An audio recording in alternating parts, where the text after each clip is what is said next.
Welcome to Teams Transformed, the podcast for people who want to see real team transformation. For courageous coaches, curious leaders, and anyone passionate about unlocking the true power of teams. We're your hosts, Georgina and Allard, here to journey with you through transformational insights on how to coach teams with presence, depth, and emergence. Let's explore not just the tools, but the art of transforming teams. In this series of podcasts, we're talking about moments of emergence, and we'll be exploring how to make emergence work and creating the conditions for emergence, and how this podcast series is going to unfold over the next few episodes. We're excited to have you on board. Thank you for listening. Hello, Georgina. Hello, everyone. Hi, Al. How are you doing? Good. It's good to see you again. Yeah. I'm really looking forward to getting into this new series of our podcast and making emergence real, bringing it to life. Making emergence real. I like that. And yes, and as I'm sitting here, I'm conscious of the fact that a lot of people have been tuning in to this first series of podcasts that we recorded, and we are ever so grateful for your listenership.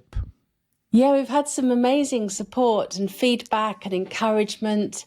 So yeah, we're going to keep going with this and talk about, get more into emergence, and also start talking with some other coaches who will come on to future episodes talking about their moments of emergence. Yes. But before we do that, I was wondering, Al, what about if we have a bit of a conversation about how do we make emergence work? Yes. Oh gosh, if only I knew, right? I know it works, and so I think it's a really great question, and so yeah, let's talk about some of the things that we found that make emergence work. But in no particular order. Let's not impose that extra hurdle on ourselves of saying, well, here they are in order of importance. Yeah, good thinking. Yeah, they're like essential conditions. And when you think about conditions, they all need to be present to varying degrees. And I think the first really crucial condition for emergent working is awareness. Right. Because ultimately, I see that instead of thinking about myself as a change agent, I think about myself as an awareness agent. Yeah. And awareness really is the catalyst for choice and change. I like that. So to work emergently, I believe that I need to be able to increase my own self-awareness and bring that forth in others. Yeah. Self-awareness. There's a real mindful quality to that, isn't there? Say more about that. What do you mean by mindful quality? I like these little mindful moments, that they teach you in mindfulness school, of just feeling your feet on the floor and feeling your bum on the seat and becoming aware of what's happening inside of us. But then also opening up and becoming as aware as possible of what's happening outside of us, and it's only once we've done all that we can tune into the emergent nature of this work, and we can start to listen properly and speak from this emergent place. But but it starts with self-awareness. And then self-awareness, so as I think back to what I just said, as I then open myself up to becoming aware of what's happening beyond the so-called boundary of my skin, then we can start to talk about contact, deeply conscious contact with the other or the others. And I think it was Peter Bluckert over the summer who taught me this notion of when it's on and when it's off. I really like that when we think about when we make are we making contact with each other now?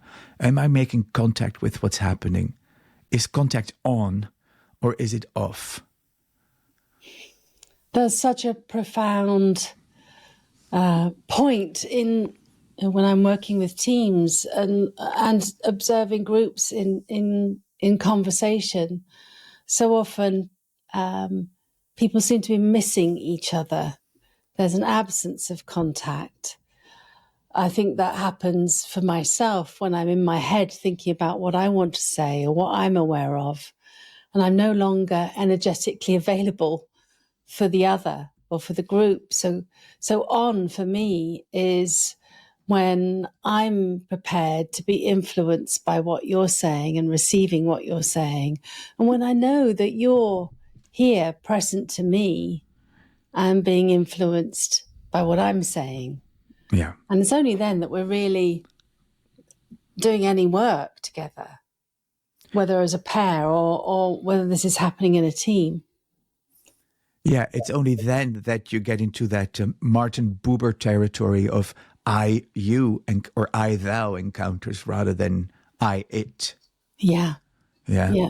Because when I go, I'm thinking when I go to the supermarket and I need something and I need to ask a question of in which aisle can I find my favorite breakfast cereal, it doesn't need to be of a terribly deep level of contact, does it? No. But if we're doing deeper work, transformational work, where we're making the invisible visible, then we need a much more significant depth of contact. Yeah. That supports the container, creates trust, enables us to take risks in what we might bring forward. Yeah. But without contact, it's really hard, and it's beyond eye contact. It's an open-heartedness, that contact. The receivers are on. Yeah.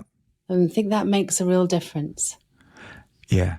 And that's where I think maybe that leads beautifully into another condition that's required to make emergence work, which has to do with relational empathy, with a deep, accurate kind of empathy that's only possible when contact is on.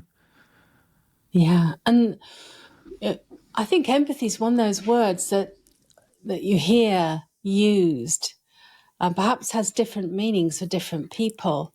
When you're saying empathy, what does that mean for you? How do you know when empathy is there? For me, empathy appears when I really allow myself to tear down any wall that might exist, no matter how thin, any veil or wall that exists between the so-called other and myself, and really receive them 100% without, I don't think this is possible, right? But with as little judgment and with as little projection as possible, really feel what they're feeling. And that can be hard to do when somebody's speaking about something that we don't like or don't agree with. Yeah. Or in a way that triggers us. Yeah. So it's quite an active and quite a challenging skill, in a way, the skill of empathy. We won't go into the details here, Georgina, but I know that you and I have been working hard on that level of empathy with aging parents recently. Yes, yeah. And it's tested me to the limit. It really has. And it's like a constant digging deep. Yeah. To stay with the experience of other and to stand in their shoes for a moment. And it's so important to this kind of work. Yeah. And then building on that, I think there's another 1 hour, which is about attention to process. I mean, we talk about this a lot, about process versus content. Yep. And oftentimes when I see coaches start out trying to coach teams, most commonly, I think when we're learning, we try and track everything that's being said. We try and track the content so we can summarize it back. And that's an amazing skill to have. And that in itself is not easy. But often the power is in the process. It's what's happening interactionally between people, and what's in the dynamics, what's in the field, what's in the here and now, that's affecting everything that we say and shaping everything that we say. So being more conscious of that is really important in emergence. Yeah. And what I would add one layer to that, which is the ever-changing group process, the impermanence of group process, the fact that it's always changing. I don't know if I mentioned this, but since you and I last spoke, I did a little bit of work with Emma Donaldson-Fielder and Liz Hall, who run this beautiful course on relational mindfulness, which is inspired by Inside Dialogue. But one of the guidelines to make relational mindfulness work is called attuning to emergence.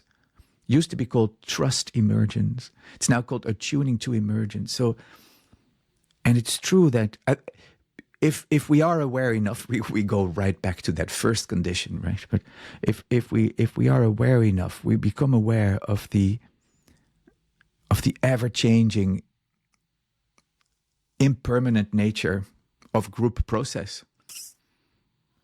I love that. And I love the word attuning as well, like a tuning fork.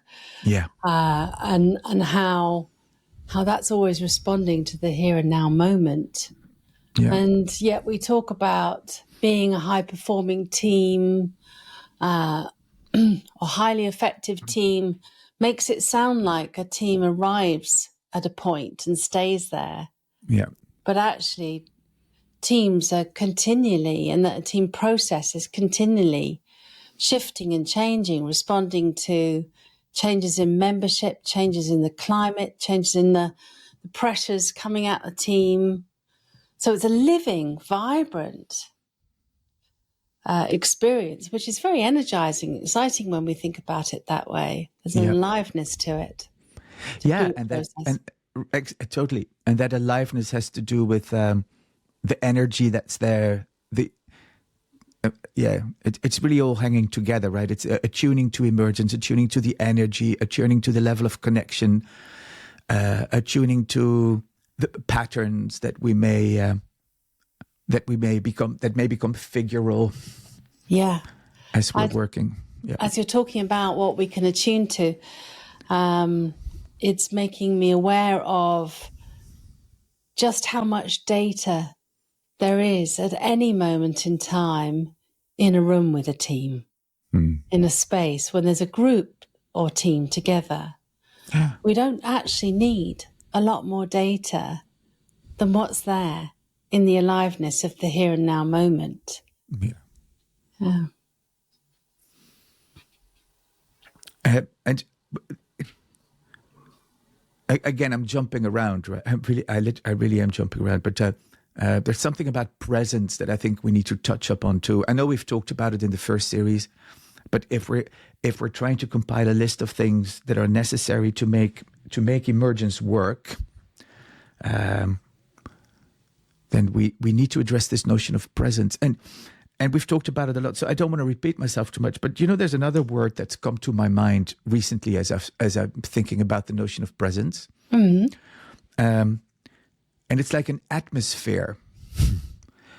You know how each person, every human being, when you're in contact with them, brings with them a certain atmosphere. Yes. Yeah. So they bring with them their name, and they bring with them their title, they bring with them their occupation, but they bring with them an atmosphere. And I think that's, for me, it's become a useful way of thinking about what we mean by presence. Yeah. How you feel in their company and what that makes possible in the relational field, in the space. Yeah. And being aware of the impact we have. Yeah. And building some range in the impact that we have. And why? Because ultimately our presence is a being intervention. It's about being able to influence a situation. And of course, every intervention is seeking to influence in some way the here and now moment. Yeah. And so offering our own facilitative influence happens through our own presence. Yeah. And being able to shift between a more evocative presence, to open something up, to create safety, to invite greater contact between team members and between team and ourselves, and being able to also bring forth a provocative presence to inspire and invite change, to disturb in a way that can be received, to give feedback or name something that hasn't been named in the team. Yeah. So presence is so key. Absolutely. It's an incredibly powerful tool. Yeah. And all of this, I think there's one more, which is a skill of being able to either elevate or deepen the conversation rather than moving away or moving on to the next item, next task. Which sometimes means that the real conversation that's needed is left hanging. And to be aware of whether a conversation really needs that space to be deepened or elevated, more inspiration needed, more of a sense of purpose, a more upliftment, or the risk of going deeper. I love that. And I honestly don't know where I heard it or who said it, but it may have been the same Emma that I mentioned earlier. But this idea of the slower I go, the more I know. The slower I go, the more I know. It's become a real mantra. And I think it's the start of deepening a conversation, is to just slow down. And we could say the slower we go, the more we know, and bring it into a relational space. Because sometimes in teams, there's a real resistance to slowing down. There's a pull to speeding up, to crunching through, to getting more done. Because that's the norm, the vibe in a team. And actually for learning and transformation to happen, often the team needs to be able to slow down to get into greater contact with each other. Yeah. So I love that idea of the slower we go, the more we know. Yeah. It's a powerful mantra. Yeah. And another element to this elevating or deepening. It's interesting, this, isn't it? Elevating or deepening, because they're both vertical, but it's like one feels to me like it's going upwards. I'm elevating. Well, let's elevate this conversation. And one is deepening, which is almost feels like going down or going inside. Yeah, inside, yeah. And I think if we need to find the next step in the conversation, we need to go inside. And that means that we need to speak from the here and now. And invite anybody else that we're working with to speak from the here and now. When you say that, that sounds, in a way, remarkably simple. But there's a lot of complexity to that. Yeah. Because I think so much of the time we speak from what's already known. The pre-thought or the pre-known. Yeah. So trying to tap into what's here in this moment. Yeah. Is important. Yeah. Hey, do you have yeah, so sorry. No, I just okay, so I've got this relational mindfulness work on my mind because I've been so involved in it, but that there's 6 guidelines, and the last guideline is called speak the truth. Speak the truth. And I really and it's not about the truth with the capital, the one and only truth, and speak that like God's thunder, but it's about speak your truth in the moment. What is true? What's true for you here and now? I really think that's an infallible way to deepen the conversation. If we all speak to what's true for us here and now. And it strikes me again that there's so much richness in that, because speaking my truth, say, at a general level or a philosophical level, what I believe, what I'm passionate about, that may be easier than speaking my truth about how I'm experiencing a relationship, or how somebody's communicating with me in the here and now, how I'm feeling in this moment where there's conflict or a high heat situation. Yeah. So these are practices not only for us as coaches, but they're real practices for a team. It's not something that we experience once or teach once and then it's there. It takes great skill and time to bring this way of being into a team. And I'm wondering, Al, if you've had any moments of emergence lately, had a moment that you'd be up for sharing that comes to life now as we've been talking about these skills. Yeah, I have them. I've honestly had a lot of moments of emergence recently. And the first ones that come to mind are in one-on-one settings. But really, because all of the principles that we're outlining in this, and I know it's not an exhaustive list, and it's not the ultimate guide to emergence, but by implementing these principles that we're outlining, it really maximizes the opportunity for either new insights to arrive or for existing insights to just go, deepen.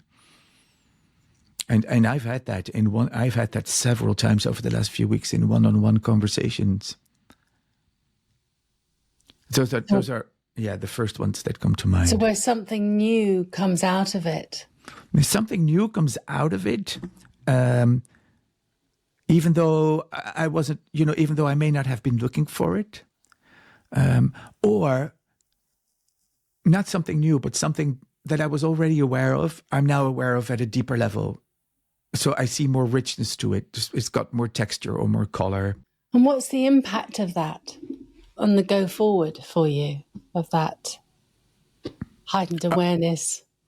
For me, just, and these are all conversations at a professional kind of level. So for me, it's just the impact on me is a further falling in love with this emergent work and realizing how much we miss in all the pre-planned conversations, with the heavy agendas. How much we don't see because we're only looking at what we think we need to be looking for or looking at. And the beauty of emergent work is that we're opening up to whatever it is that wants to find us. There's, what is it that there's a deeper dimension to this? I know this sounds a bit ethereal now, but I really believe that there's there's two ways to live these conversations. Either we look for something or we open up to whatever it is that's looking for us. And I'm convinced that there's something that wants to find us at all time. And but if we're not open to that, we miss it. Yeah. Yeah. So I can't help falling deeper and deeper in love with this work. What about you? I know that you've been really busy. Any specific moment?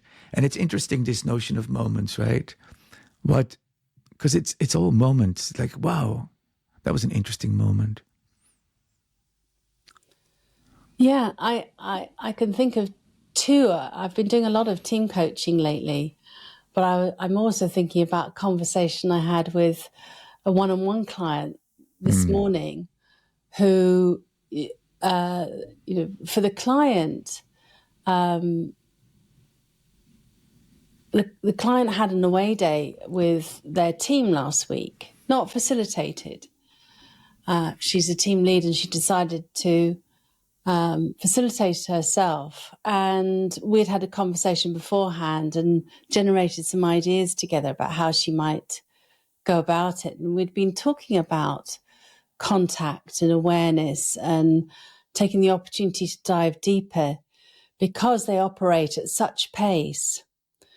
And she was telling me how amazing this session was. And what blew me away was they only had 2 hours together, which is such little time, but how much had built up in the tensions and dynamics and assumptions that team members were making, frustrations that were there, judgments that were there. And because they didn't have a destination they had to get to in the meeting, they didn't have an output they needed to get to, they needed to get back into contact with each other, get aligned and connected. And that was the purpose of the session. She discovered so much that she was unaware of. And the team went away feeling much more aligned as a team, much clearer, and like they'd cleared away a lot of the noise and disruption that had actually been going on for a long time and had been playing out in power dynamics, in some tribal arguments between team members, some power plays, just 2 hours. And what I love about that was this was a leader who had the courage to hold her team in a different way and create a different space. And that came out of her reflections from her experience of working with me one-on-one. And she wanted to bring forth that same quality of awareness and attention in the team.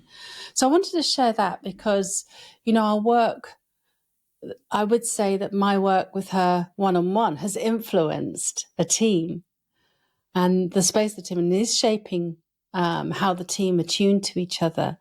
But I don't have to be in the room for that always. And I love that. We can have a broader impact by the way that we show up and reflecting on how others show up. Yeah, that's one story. I love that story. And I know there's a lot more stories out there. There's a lot of practitioners that are sitting on all kinds of beautiful stories related to this notion of working emergently. And that's kind of given you and me the idea of inviting a few of these practitioners in future episodes to unpack moments of emergence with them. So to make some of these conceptual things that we've been talking about, to see how they show up in their practice.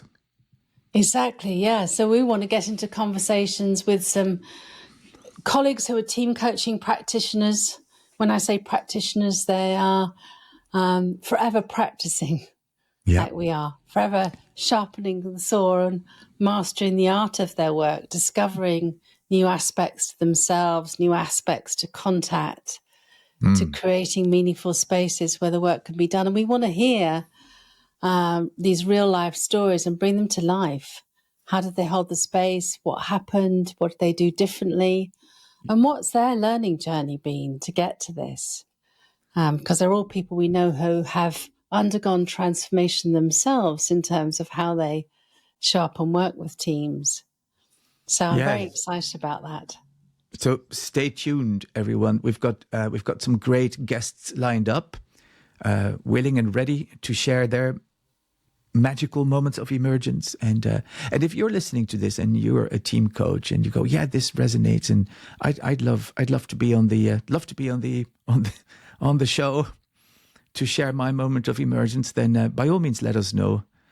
I think the easiest way would be to write to admin@teamcoachingstudio.com and let us know.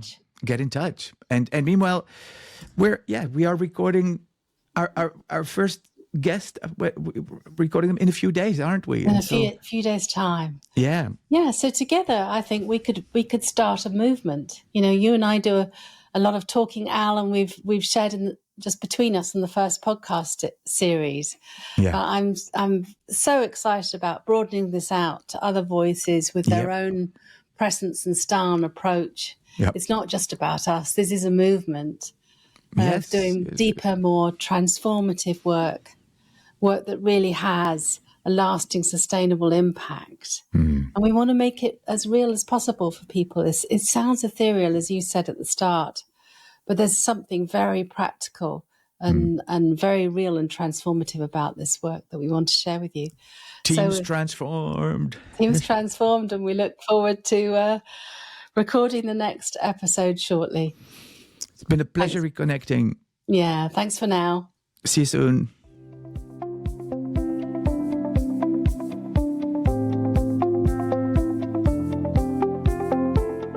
Thanks for joining today's journey of Teams Transformed. If this sparked a new insight or a deeper question, we invite you to sit with it, not to solve it, but to let it unfold. For resources, community and reflection prompts, visit teamcoachingstudio.com. Until the next time, stay present, stay curious, and keep leaning into the art of emergence.